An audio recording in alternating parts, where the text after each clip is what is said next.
New York in the 1920s was a city reaching for the sky, literally.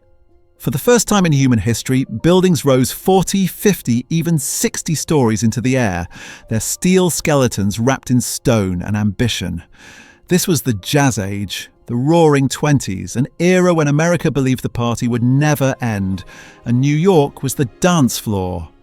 In this video, I use modern AI tools to bring historic photographs and film footage to life, allowing us to shift perspective, change camera angles, and move through the same scenes in ways the original photographers never could. Approaching Manhattan by ship in the 1920s was an experience that changed lives. Immigrants from Europe saw the Statue of Liberty first, then the impossible skyline rising from the water like a dream of the future. The Woolworth Building, completed in 1913, still dominated at 792 feet, but new towers were rising every year. The city was literally being built before your eyes.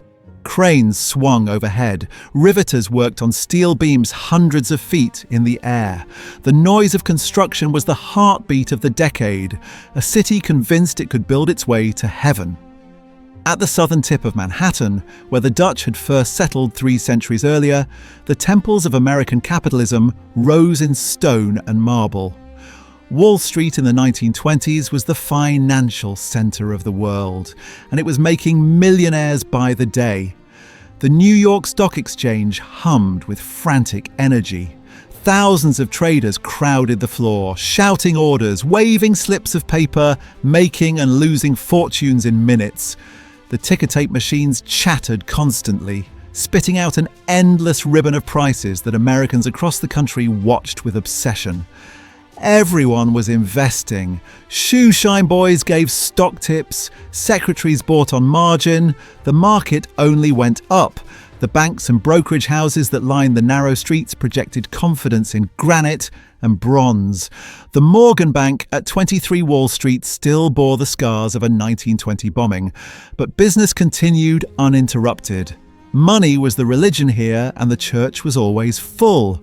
No one talked about what would happen if the music stopped. That was unthinkable. The crash of 1929 was still years away, invisible on the horizon, and for now, Wall Street believed its own mythology of endless growth. Travel north from the financial district and you entered another world entirely.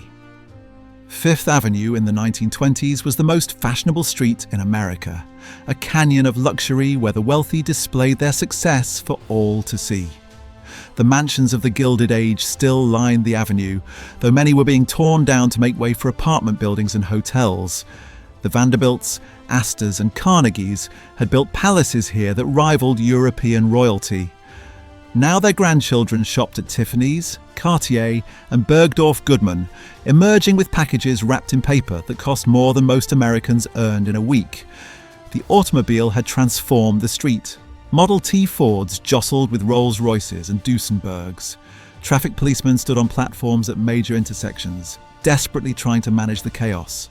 The smell of horse manure that had defined city streets for centuries was finally fading, replaced by exhaust fumes and the honking of horns.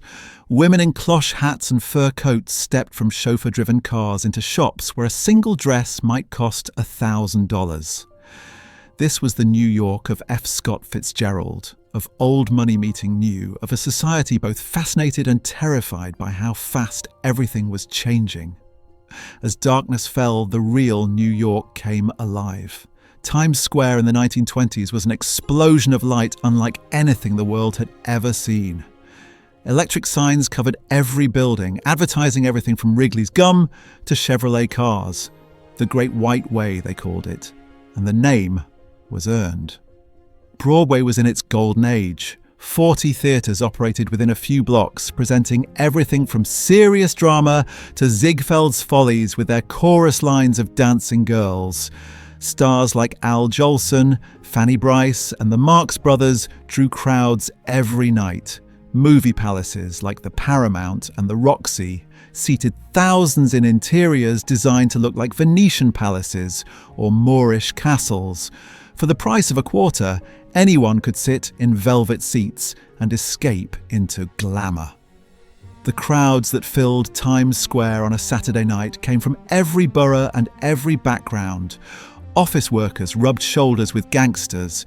Tourists gawked at the lights while hustlers worked the edges of the crowd. Hot dog vendors and pretzel sellers competed with theatre hawkers shouting about tonight's show. It was democratic chaos, American energy made visible, a place where anything seemed possible if you had $1 in your pocket and dreams in your head. But there was a shadow over the party. Since 1920, the 18th Amendment had made the manufacture, sale, and transportation of alcohol illegal across the United States. Prohibition was supposed to create a sober, moral nation. Instead, it created an empire of crime. New York had over 30,000 speakeasies, illegal bars hidden behind unmarked doors, in basements, in back rooms of legitimate businesses. You needed a password to enter or a friend who knew the doorman. Inside, jazz bands played, couples danced, and drinks flowed despite the law.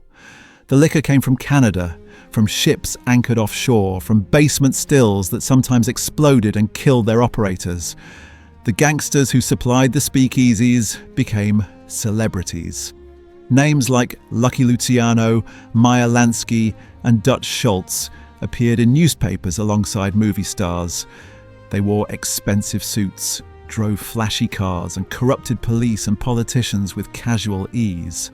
Violence was part of the business. Rival gangs fought over territory, and bodies turned up in the East River with disturbing regularity. Prohibition had created a parallel economy worth hundreds of millions of dollars, and everyone from the cop on the corner to the mayor's office had a hand in it. Take the subway north to 125th Street, and you entered Harlem, the capital of Black America in the 1920s. The Great Migration had brought hundreds of thousands of African Americans from the rural South to northern cities, and Harlem had become their cultural headquarters. The Harlem Renaissance was in full bloom. Poets like Langston Hughes and Countee Cullen were redefining American literature. Artists like Aaron Douglas created visual styles that celebrated African heritage. The Amsterdam News reported on a community building its own institutions, its own businesses, its own identity in a nation that still treated black citizens as second class. But Harlem's fame rested on its music. The Cotton Club, the Savoy Ballroom, Small's Paradise, these names meant jazz, and jazz meant Duke Ellington, Louis Armstrong, Cab Calloway. The irony was bitter. The Cotton Club, Harlem's most famous venue, was whites only in its audience, even as black performers created the most innovative music in America on its stage. White New Yorkers travelled uptown to hear the music and see the shows, then returned downtown to their segregated lives. Harlem was simultaneously celebrated and exploited, a pattern that would define its relationship with the rest of New York for decades to come. Not everyone in 1920s New York was dancing at speakeasies or buying stocks on margin. On the Lower East Side, immigrants from a dozen countries crowded into tenement buildings that had been condemned as unfit for human habitation decades earlier. The Jewish, Italian, and Chinese neighborhoods each had their own character, their own languages, their own struggles. Families of 6 or 8 shared 2-room apartments with no private bathrooms. Fire escapes doubled as bedrooms in summer. The streets below were canyons of push carts and peddlers, the air thick with the smell of cooking from 100 different traditions. Sweatshops occupied the upper floors of these buildings, where women and children worked 12-hour days sewing garments for pennies. The Triangle Shirtwaist Fire of 1911 had killed 146 workers, mostly young immigrant women, and led to reform laws. But enforcement was lax, and the needle trade still operated on exploitation. Yet from these crowded streets came the energy that built unions, elected reformers, and sent children to college who would transform American society. The Lower East Side was misery and hope in equal measure, the price of admission to the American dream. By the end of the decade, New York was racing to build the tallest building in the world. The Chrysler Building rose in 1930, its Art Deco spire a needle of steel and ambition. But it held the record for less than a year before the Empire State Building surpassed it, 102 stories of limestone and chrome, reaching 1,454 feet into the sky. These towers were monuments to confidence, built by men who believed the boom would never end. Construction workers, many of them Mohawk iron workers from Canada, walked steel beams hundreds of feet in the air without safety equipment. Photographs of them eating lunch on a beam with nothing below but death became icons of American daring. They were building the future with their bare hands, but the future would not be what they imagined.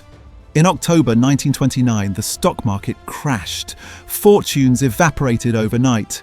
The breadlines and shanty towns of the Great Depression were just around the corner.